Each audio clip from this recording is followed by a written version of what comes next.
And thanks for joining us on your channel of choice, Africa Independent Television AIT. Let me welcome you to the signature show. My name is Mwabu Zenjoko. And in this edition of this program this Sunday, Directorate of State Service, DSS, takes in bandits negotiator Tukur Mamu. Yahya Bello, and the threat to burn those who get on his way in the 2023 elections. Illegal mining. Why is the federal government keeping a blind eye to a challenge that is ruining our country? The looming mass hunger. Can Nigeria avert the challenge and avoid the revolt of a hungry population? Plus, our thank you and corruption story. A mouthful, if you ask me. Only just stay with us as we begin chewing on these issues.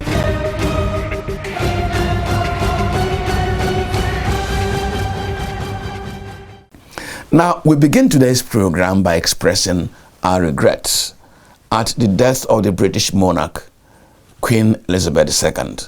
By the way, I was in Standard 3 at the All Saints Primary School in Ovoro, in the then Mbaise County Council of Eastern Nigeria, when, as Princess Alexandra, she visited Nigeria in 1956. Of course, our school was 1,000 miles away from Lagos and other regional capitals where she visited, but I still retain the fond memories of the British flags which we were handed, and we celebrated the representative of a foreign sovereign we never knew.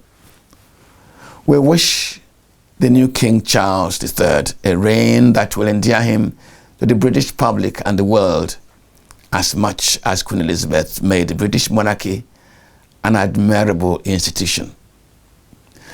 Meanwhile, here in Nigeria, the Directorate of State Service, DSS, has arrested the publisher of Desert Herald, bandits negotiator Tukur Mamu. Tukur Mamu was first picked up by Egyptian security at the Cairo International Airport as he headed to Saudi Arabia with some members of his family for a spiritual cleansing and atonement, Lesser Hajj. As he was brought back to Nigeria, the DSS said that he was a person of security interest, which interest led to a search on his house in Kaduna. And by last Thursday, DSS said huge sums of money in different currencies were found in his house, as well as military accoutrements, which could include military dresses and equipment. If Mamu has been in an unholy alliance with bandits and terrorists, negotiating ransom payments and getting victims released, then indeed he is of security interest.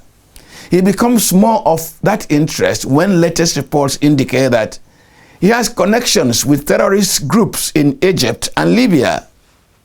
But of greater worry is how a person of that level of security interest to the Nigerian state has managed to be very close to power.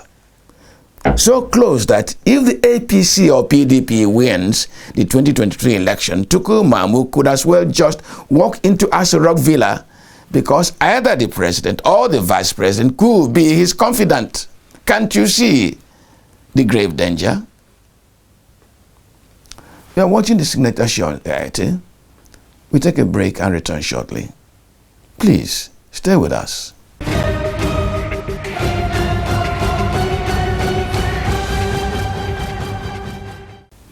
Now, is there any objection to careless and unrefined talk in Nigerian politics?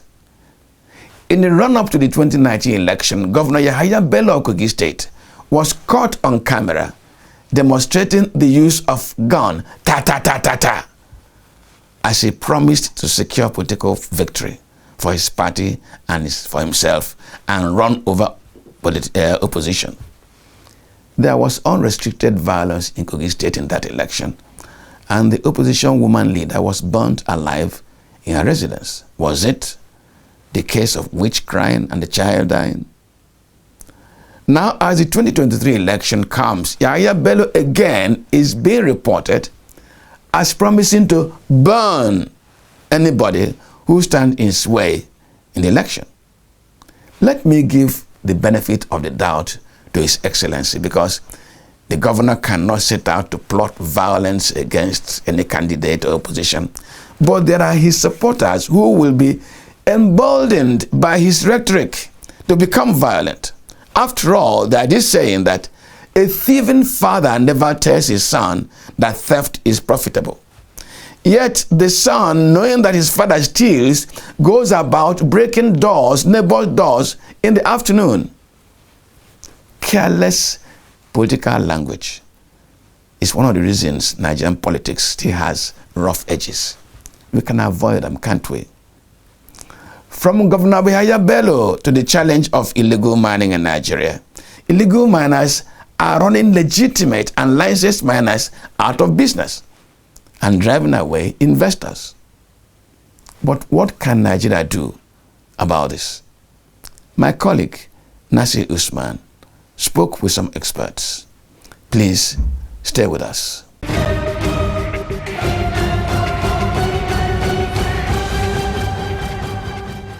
It's right about time that the Nigerian government needs to shift from a mono-economic country to a diversified country.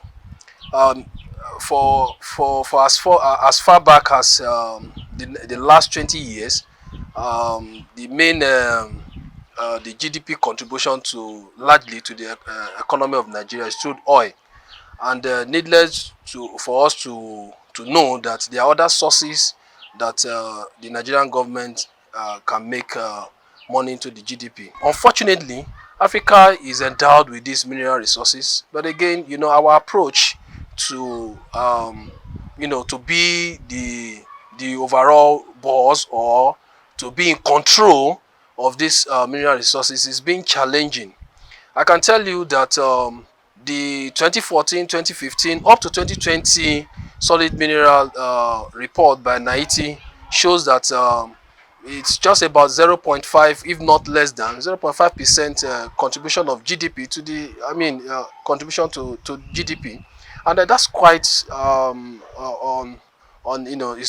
not friendly to Nigeria, owing to the fact that we have various mineral resources in the country. But of course, the challenge is what the question is all about when we look at the illegal mining, But again, I must use this opportunity to say that illegal mining is not to be mixed with what we refer to as artisanal miners. The artisanal miners, when they are registered with government, are legal, because there's a department in the Ministry of Solid Minerals that, of course, in the Ministry of Mines and Steel, that recognize artisanal miners. But of course, you could mine big, but of course you are illegal. So being an illegal and being legal is a function of the fact that you are actually registered with the Federal Republic of Nigeria with a license to mine. These illegal miners, what's usually made them different, that differentiate them from who is legal, is that, of course, the legal miner have royalties that is to be remitted to the purse of the Federal Republic of Nigeria, and of course that is going to be what is going to accumulate to the GDP contribution into the national purse. So, but of course, if you are not known to be legal, then of course the government is not expecting any royalty from that side. So again, and of course, we need not to overemphasize the fact that gold, as it may be, is another medium of exchange, and not necessarily for you to carry cash, 1 million naira cash, 2 million cash. And of course, by the time you get into this minefield and you're able to get some ounces or some grams of gold, of course, that can actually pass as a means of exchange. So, and again, when you look at our border zone, our country, border zones, and how porous it is, then you can agree with me that you can carry gold worth even 5 million naira and above just right in your pocket, and you just sit in a vehicle, crossing the country, and then you are just there. So again, so if you look at the amount of ammunitions that ordinary 5 million naira can get you, then you can begin to understand the proliferation of small and arms into the country via just mining in that context. To stop the illegal mining is very simple. You need to know who is operating at any position in this country, you need to know who they are. So you have to document them. And of course, in the aspect of who documents them, so we can, you can partner some NGO, and you have every person that is tilting any portion of the country, you have them, documented, so that at any point in time, if there are any issues, then you can, tell such environment to which this illegal mining is coming up. Then again, you have, talked about some zones, some states in the country. Of course, geologically, we recognize that the western half of the country, right from the upper Samfara, Kebbi, down to Niger, down to Kwara, is highly rich in gold.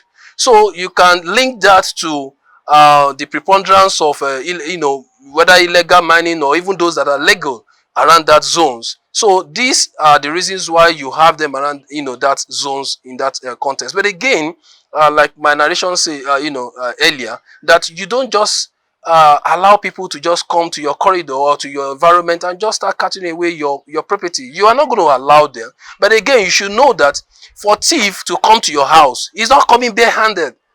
He's coming with guns, and because he need to terrify you. He need to make you know that I'm not here for joke. So because if I have gun, I'm the owner of my house and I have gun, then a thief is coming without gun. So obviously I'm going to so the government needs to put themselves in that perspective, that you need to prepare for the thief that is coming to your corridor, that's coming to your zones. You need to prepare for them. So either you have a man, area, machines that's going to monitor, that's going to zoom down and monitor who is mining at any point in time in the country. Is worth it, because the worth is that at the end of the day, if they are doing it legally, because they are legal and they are documented with you. So if you have mined 2 ounces of gold, there is an amount of at least 5% of volume tax to be remitted to the purse of the nation. So this is the leakages. And by the time you look at the percentage of the leakages, I can tell you have almost 95% leakages. So you're just having 5%. So by the time you change the narration of you having at least 95% income and maybe 5% leakage, of course we cannot have a 100% situation. So, but of course this is what is going on, and I think government just have to deliberately look into this. For example, China is controlling 95% of rare metals in the world. This is a deliberate action. It is not about, oh, just let me leave them. No matter what, even if it is just one ounce of gold that you have mined in the shores, in the land of the country, you have to account for it. We need to just, like I said, deliberately put more mind into this solid mineral business, because those guys are not going to just wait for you to come around, because when you come around, you're going to displace them. But of course, I think sensitization is inevitable. Sometimes you don't need to tell them that I'm displacing you. You come with a friendly note. The village chiefs, those guys that can talk to them, the religious leaders around there can talk to them. Okay, listen, you are devastating the environment. Why don't you allow somebody who is going to make it look interesting, who's going to build good roads, who's going to build good schools around that zones? Of course, that's what mining is known for. You can see maybe an example of Abajana in the last 20 years. Abajana is just quite, just pass through a bush like that. But today, you can traverse that area and you can see the expansion of, events around that area. So that's what mining, is actually bringing forth when it's, is well, established.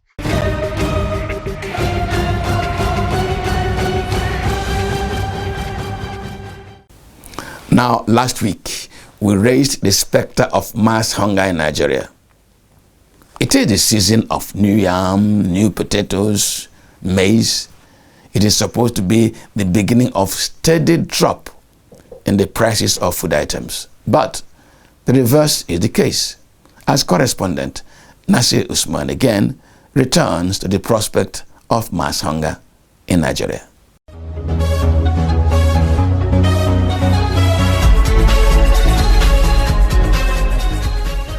Nigeria's food import bills do not seem to be dropping with the collapse of the value of the Nigerian currency against the dollar. Prices of imported items, including food, become out of the reach of many Nigerians. The National Bureau of Statistics is also reporting that prices of local food items are increasing every day, and the Food and Agriculture Organization is forecasting a gloomy prospect for Nigeria's agriculture sector. By now, the plantain is supposed to go down. because this is the season. The price is supposed to go down. But now look at it. When I reach that place, they add money as if we are doing another thing in the market. Then I come out from that place. I went to the place that I bought the yam. When you get there, it's like there is riot everywhere. One quarter of yam, they are calling 150, 120. Very small yam. Very small yam. In short, I don't know where we are going to. Price of this has actually increased. In fact, the price of this are like times 10 of what we usually get. Yes, because everything now is times 10. It has increased. So we are just managing. Everybody is managing right now. We are just pleading for federal government to do something about it. So they should do something about it. So the masses are dying. We are suffering. The organization says poor land management, among other factors, account for the very low productivity in Nigeria's agriculture sector. The high cost and very low agricultural output means that many more Nigerian families go hungry every day. So Nigeria is heavily endowed when we talk about land and land resources. But the problem that we usually have is in terms of the utilization and also understanding of its management. Because it's very, very necessary for us to consider what purpose land can stand in for. And use it for that particular purpose. Because if not, you are only going to start, something that will not be sustainable. Whenever you're going into farming, you have to know the different crops have their own different soils that they grow under optimally. Okay, so these farmers they lack this knowledge. This is where the agricultural economics and extension comes to play. They have to disseminate this information to the farmers in such a way that they can educate them on how to attain this maximum productivity. As the Nigerian government seems perplexed about the high cost of food items, and as local agencies and international organizations predict spreading poverty in the country, the government's efforts to increase agricultural output are being thwarted by insecurity. Across the country, farmers are being killed by terrorists, abducted by ransom-seeking bandits, and losing their animals to rustlers. On November 28, 2020, 44 farmers were killed in Borno State in one day by Boko Haram insurgents. Just last week, a whole farming community in Katsina State was overrun by criminal bandits who have converted them to slaves, farming and harvesting crops for the bandits. According to the Nigerian security tracker, 352 farmers have been killed and kidnapped in the last 12 months.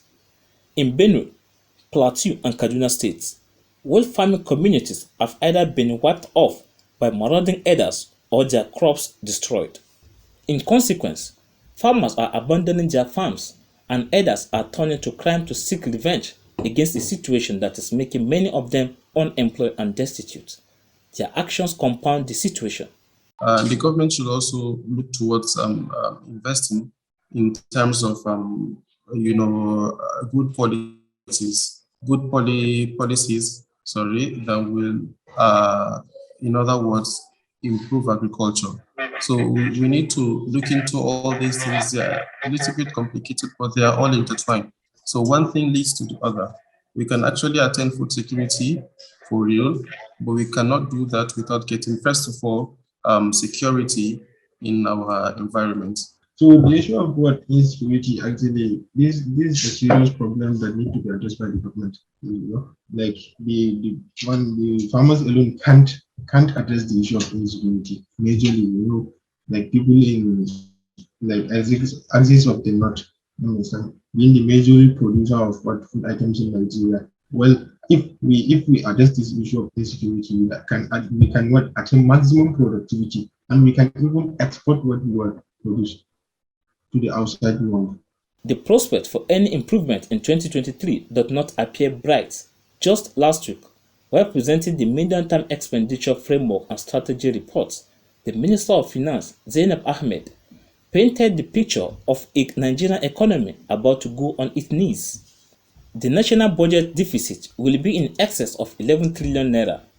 The minister then hit a nail on the coffin of any hope for struggling Nigerian families.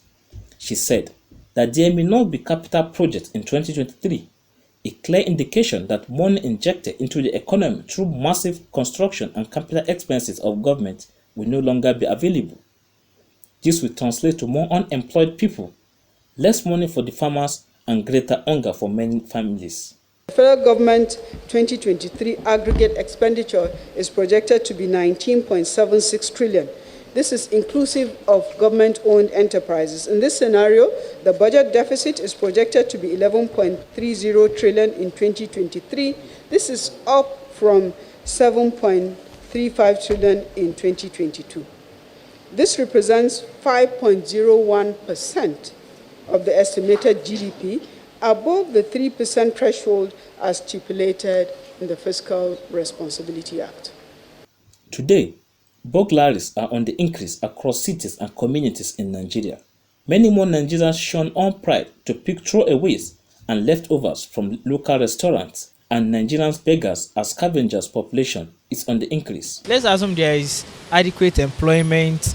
This issue of banditry and insecurity will reduce, because 80% of those that are perpetrating this evil acts, they are youth, though we are not certain if they are Nigerians or not, but we cannot tell. We never can tell their nationality, and we cannot 100% conclude that Nigerians are not part of them.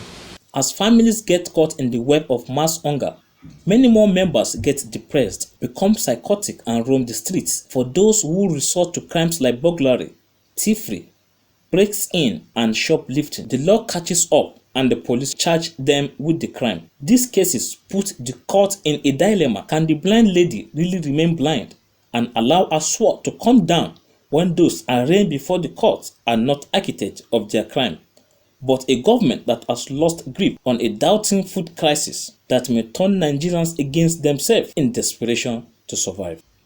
In Abuja, Nasiru Usman for Signature Show.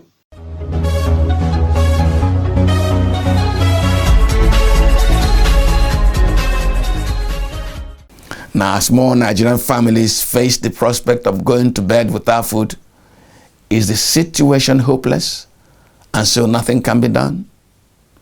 A number of pundits cite the war in Ukraine and Nigeria's insecurity as causing the present situation. But there are others who think that the situation can be helped if only the government sees the looming danger. I caught up with the chairman of the Northeast Commodity Association, Sadiq Daware, at an event in Abuja. The issue of mass hunger was the focus of our conversation. Please stay with us.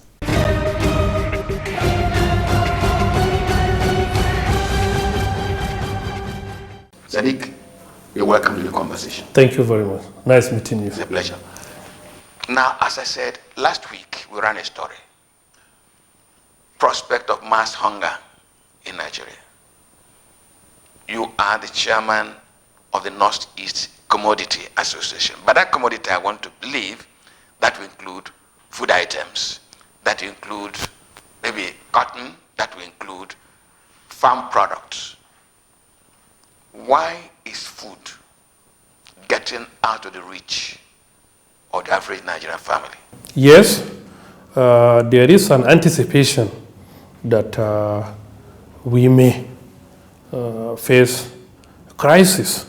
I mean, food crisis in Nigeria, as stated by development partners and most critical holders like the FAO, like the World Bank, and not only Nigeria, but the prediction cut across many countries of the world.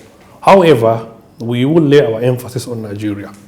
Going further, that every Nigerian today knew very well that the only way out for us is to engage in agriculture, particularly crop production, so that we can feed the nation, and if we have surplus, we can be able to export out of Nigeria. It is then and there that we can answer our name as the giant of Africa.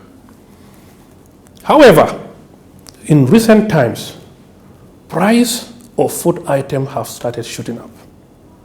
And we are not surprised because we have over a year, considering the statistics given by the Nigerian Bureau of Statistics, the World Food Organizations, that there is an anticipation that there will be food crisis in Nigeria and most countries of the world. Not because of anything, but because the high cost of inputs. Because anytime you are producing, then there must be an input that you use during the course of production. We use certified seed to improve our production. We use good fertilizer. We use herbicide. Today, the cost of those inputs is alarming. That a liter of herbicide that cost 1,200 naira per liter last year, today costs up to 4,800 naira. And mind you that the high cost of input is a recipe for hunger, because a farmer, a smallholder farmer, has to sell all what he produced the previous year so that he can be able to buy input to support his production this year. So it is not a surprise thing. We have also alerted the government and all stakeholders in the agri sector. But however, it is up to the government and the stakeholders. We have a way out. But if care is not taken, what we have started seeing today is just a tip of an eyebrow. You said there could be a way out. Apart from the input, cost of input, is there another thing causing, let's see, go to the market. It is season of new yams. It is season of new potatoes. I don't know how it happened. Tomatoes are in the market are plenty this season. Yet, fish, yet you can't buy them. As a matter of truth, it is the upper class, pardon me, like you, who can still drive to the market and buy as you used to buy. Market women, mothers, go to the market, roam around the market, and go home with their 2,000, with their 3,000, because the 2,000 or 3,000 cannot buy anything for their families. Why is the cost still high apart from input? Is there another thing causing it? This situation we are seeing today has not just happened or appeared overnight. It has been looming for the past 7 years. If not because of the intervention of the federal government, things would have been worse for the last 3-4 years. You are aware that His Excellency the President has directed the Central Bank of Nigeria to support farmers by providing them with loan facility to support their production, by funding industries that can process and add value. To some extent, it has helped. But today, 2017, in fact, even 2022, from 2021 dry season, the government has not funded any program on the agri sector, particularly in the areas of production. And that is why what we are witnessing today. For the past 3-4 years, there are similar issues, but to some extent, government is supporting production. We are seeing the price of agro input to some extent is stable. A smallholder farmer can sell 1-2 of his bags of maize or rice. He can go to the market and buy agro input to support his production. Today, those that have 5-10 bags can sell them, yet they cannot get input that can be able to support 1 hectare of land, to cultivate 1 hectare of land. So this is a very big issue that government need to urgently address. We are aware that the government to some extent has injected a lot of money.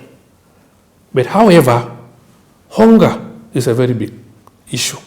If we allow ourselves to face this anticipated crisis, if it is then that Nigerian will know crisis. God forbid, we are not praying for it. But once you see something is alarming, then you need to have a productive measure to make sure that you avert that, or else you fall into crisis. In specifics, government intervention. In which area should government intervene now?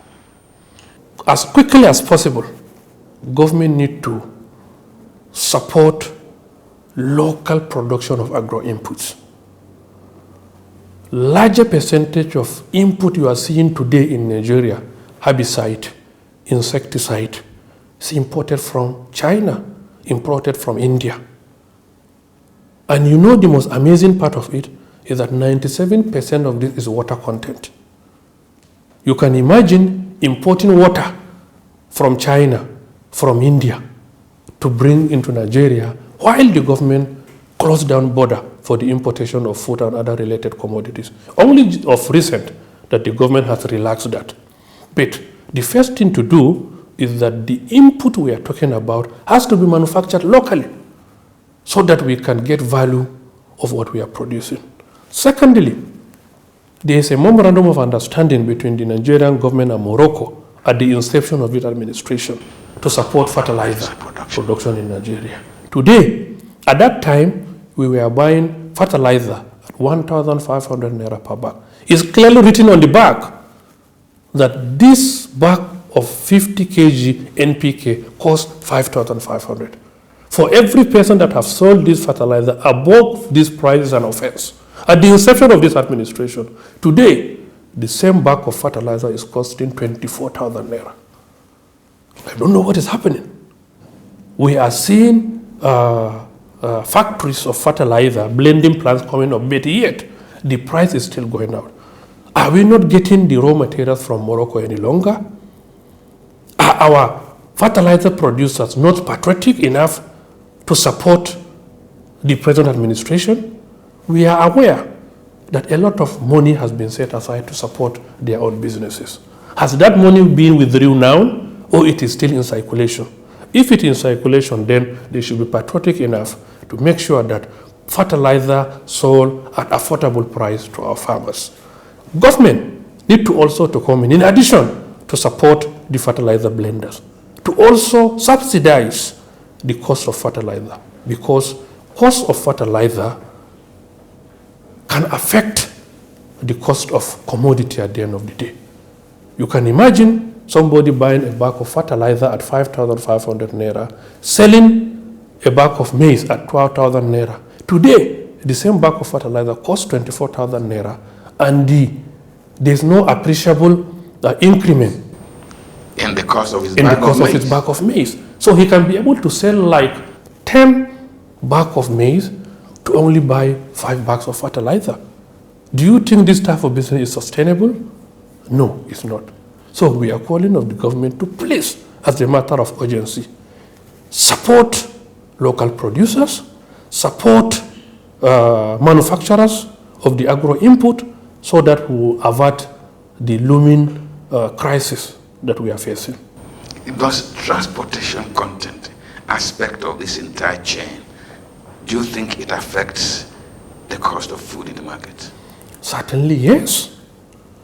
Yes, the cost of transportation also affects the price of food items.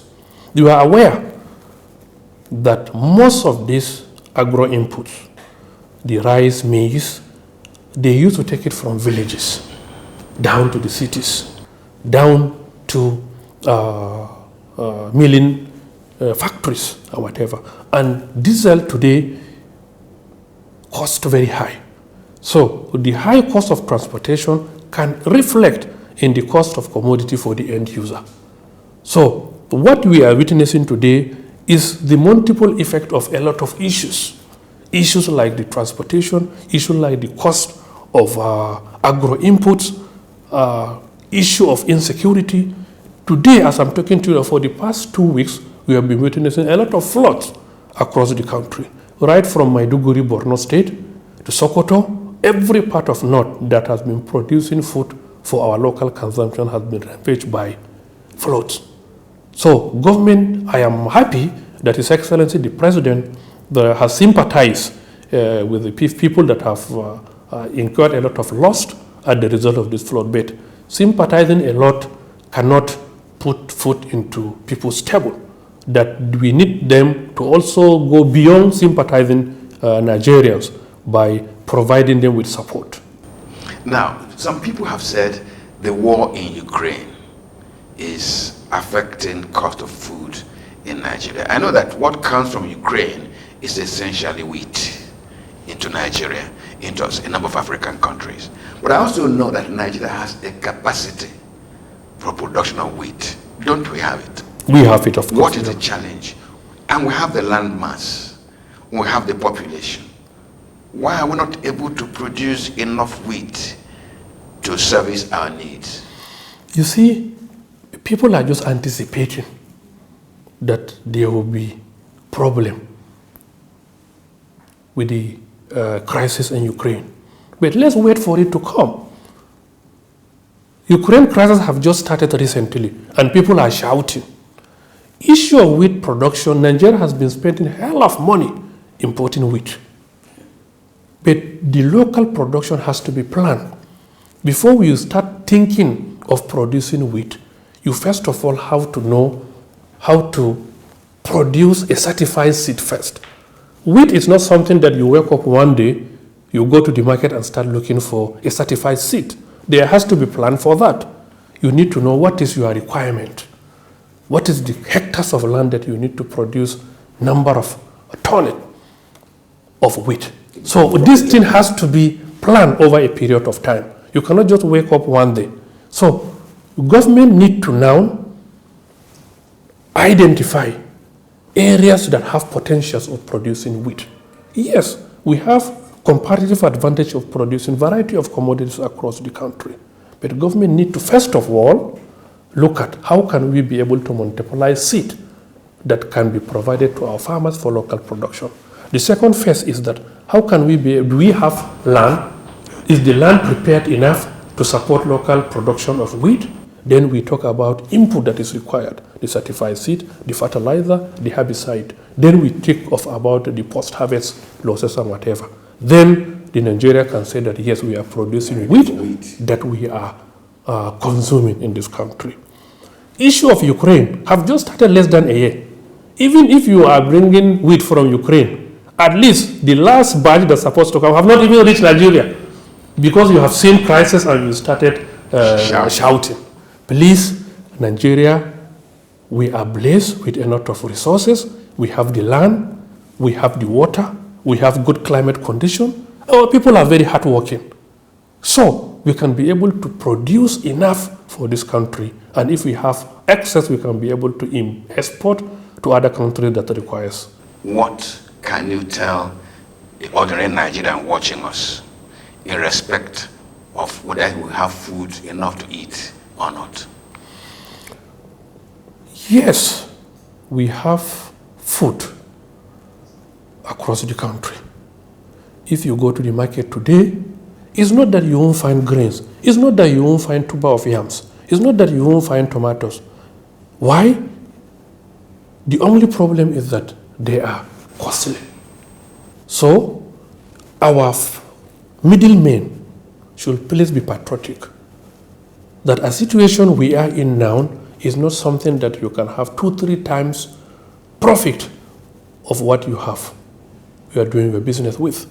You should be a Nigerian and be patriotic enough to please have a little margin on what can sustain you. If we have crisis in Nigeria, it will virtually affect everybody. We have enough food. Government should support so that we will not exhaust what we have without producing the other one, so that at least the next year we will also have enough. We need support from the government to continually support local production. We need our people, particularly the middlemen, to be patriotic enough. We also need the millers who the government supported to please not hold food items over a period of time. What you have bought, please process it now, send it to the market so that ordinary Nigerian can buy and eat. Well, Sadiq Deware, I want to thank you for coming to the conversation. Thank you very much, Papa.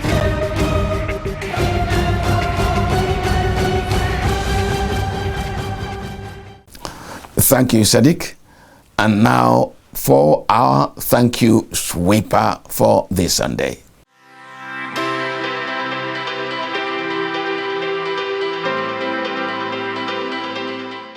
Now, some people say, apparel maketh a man, or you are what you eat. It is not quite true. Indeed, there is proof that you are what you read. From books by Chinua Achebe, Cyprian Ekwensi to Elecha Amade, Bright Chimeze, as a young boy, developed his worldview that made him intensely attached and proud of his roots. Ask him what he took to London on his trip to the Queen's country, eba, ogbono soup, and okporoko. Again, ask him his experience at school, forceful learning of English language. Brachimeze's world outlook is fused with the Eastern High Life rhythm to produce a musical genre called Zigima. The 62-year-old Brachimeze gets our thank you for this Sunday with Because of English. Many years ago, when I stayed there for school, you reach one day, our teacher called everybody. He said, starting from today, beginning from today, if you want to talk, make you talk English.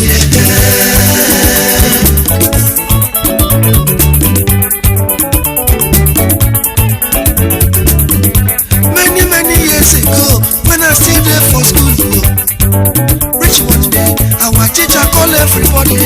He said, starting from today, beginning from today, if you want to talk, make you talk English. English, because of English.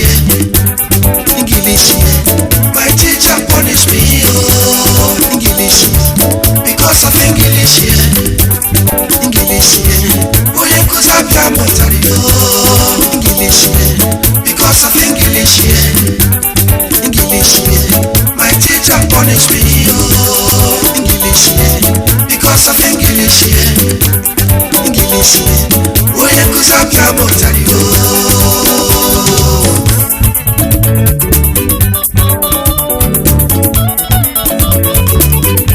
our teacher come talk say anybody, we talk any vernacular, we talk any vernacular, we talk African language, we talk African language, we talk my people's language, we talk my people language, we talk any vernacular.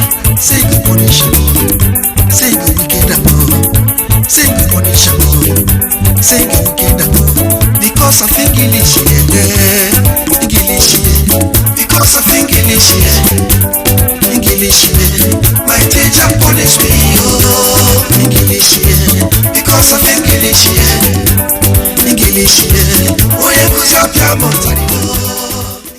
And that's our package for this Sunday, but please stay with us as we join my colleague, Marvelous Obomano, for Corruption Tori. My name is Mwabueze Njoko. Good afternoon.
My people, una go say this one wey tori master carry fiofio come today, wetin dey happen?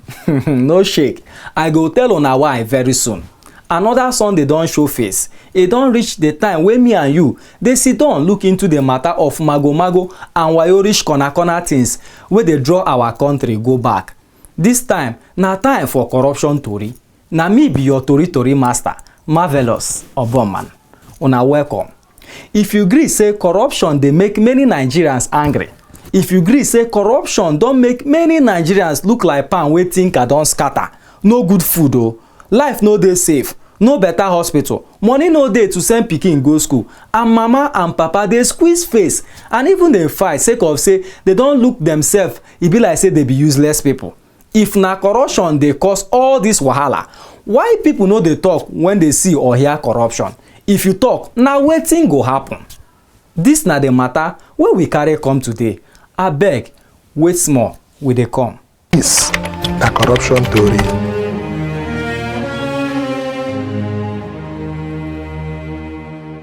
Police na your friend. Army na your own army, trust them. DSS, dem dey there for you. Na so government go tell countryman.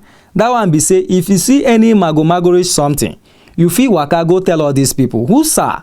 Many Nigerians go see magomago, wayo, korokoro, they no go talk. The man wey thief the money go buy big motor and he go begin dey do inyanga everywhere. But wait o, why e be say Nigerians no like to report something magomago to police, army or DSS like that? Na this question the Yaradua Foundation jam body with other organizations, some months wey don pass, to answer and talk how they fit solve the problem. The Yaradua Foundation's Governance and Accountability Program is designed to galvanize and sustain popular consensus around new approaches for combating graft, particularly initiatives like the whistleblowing policy, and creating social incentive for citizens to adopt the desired behaviors. But government don look the matter of see no talk, and for 2016 government come begin wetin they call fiofio whistleblowing policy. That means say if you see magomago make you talk, government no go tell them say na you talk am. But for where inside government office, for inside governor's office, even inside NNPC, people go dey look snake, snake go swallow money, monkey go tear, him go eat billions of naira. Akika, that one na termite, go chop 1 year money, nobody wan talk. Azuka Ogugwa wey come from ICPC come talk say the fiofio whistleblowing wey government bring no dey too work well, sake of say people wey dey do fiofio no see shishi, and when they do the fiofio, the people wey suppose to measure say nothing happen to them, na dem go talk say na lagbaja talk say na you be thief. Him come talk again say when people report magomago, they wan know say government go catch the thief and say government go do them shege. Whistleblowing is not about just recovering funds. You whistleblow when you see a colleague being sexually harassed. You whistleblow when you see when there are issues that. So the context had to be expanded. The context has to be expanded, and when there is no direct financial incentive, then there's a challenge. If I'm going to blow the whistle, am I assured of being protected? So these are the things that people look at, and they would rather just let God will help us. That's Nigerian prayer. Let's just leave it to God. Later, God will sort out our problems. We just leave that as that. When people report on corruption, they want to know what you are doing about it. Now, that actually places a burden on us, the anti-corruption agencies. When Nigerians feel that something is being done, that's an incentive to report. That I reported something in the past and something was done. So they encourage others, please report. When I reported, we got a feedback, something was done. For us as a commission, this project is dear to us because information is the lifeblood of the fight against corruption. Without information, there's very little that we can do. And since the whistleblowing policy came on stream a few years ago, it has added value to the work of the EFCC. I can tell you for free that quite a number of investigations that we conducted was as a result of information provided by whistleblowers. So having an additional platform for people to report increases the volume of information that we'll be getting as we progress. One of the issues that we observe in terms of whistleblowing is because of lack of confidence by people who want to provide information, either because they are scared or they don't believe that if they give information, you will not betray them. There's very little that EFCC, ICPC on their own can achieve without Nigeria having a buy-in to this policy. There's a need for legal backing to make that policy more effective and to have a bite.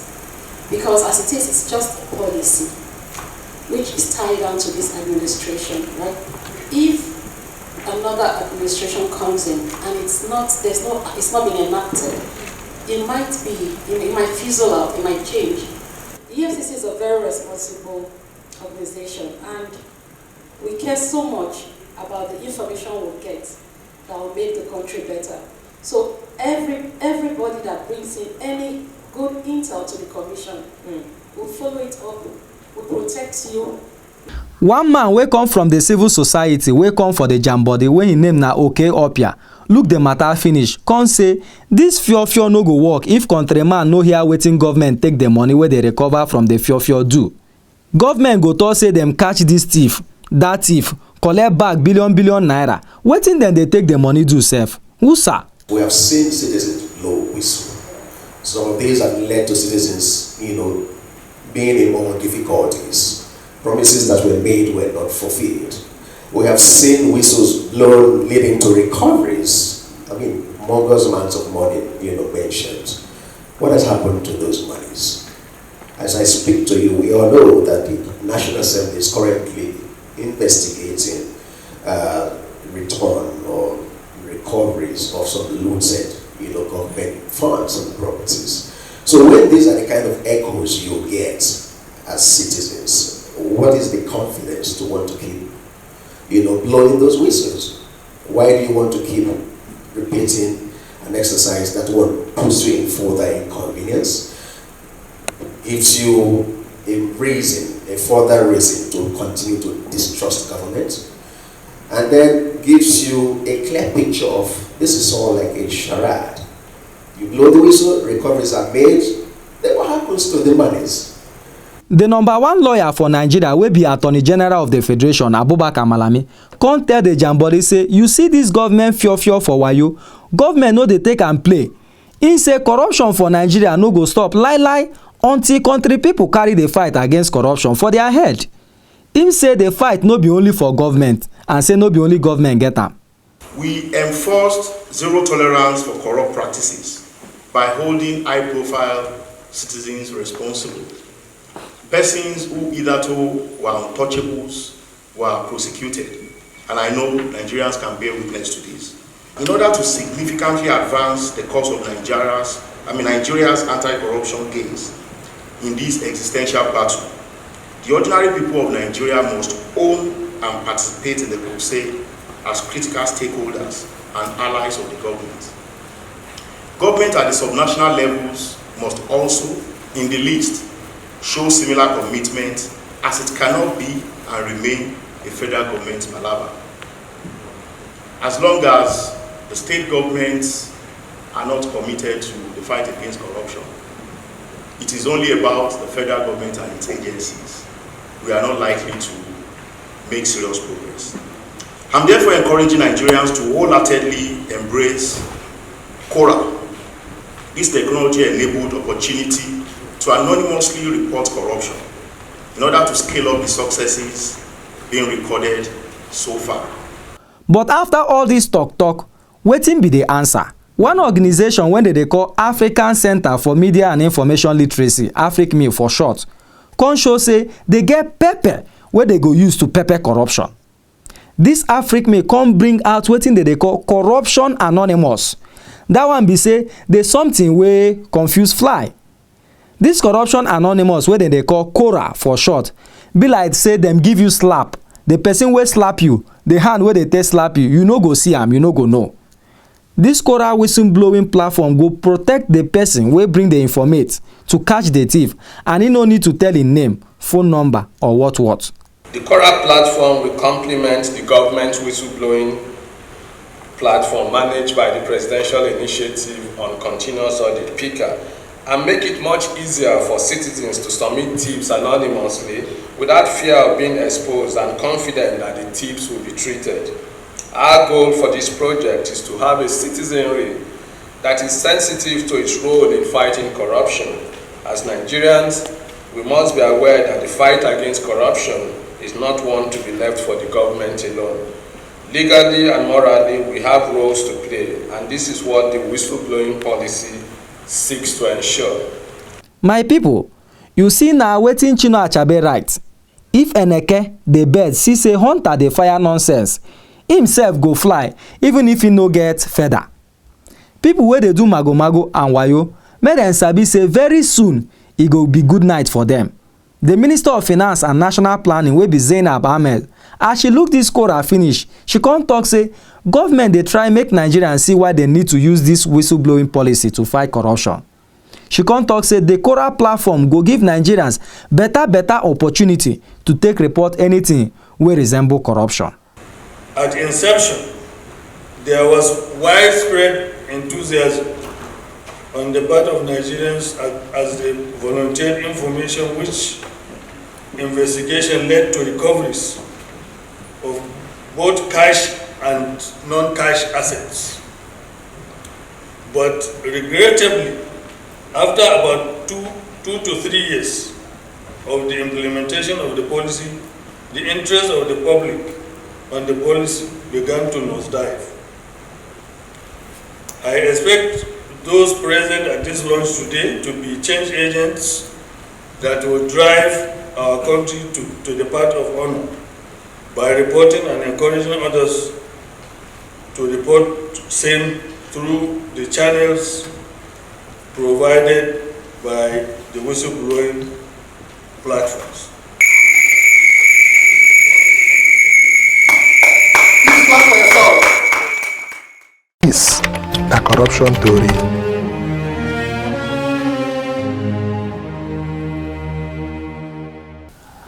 I go shut up here. Anybody wey get ear, make dem hear o. Before I pack my kaya comot for studio, abeg make I blow my fiofio. All these people wey dey do mago-mago, make una no worry o. I go use this my fiofio come after una. Make we jam next Sunday. My name na Marvelous Oboman. Una bye bye yo.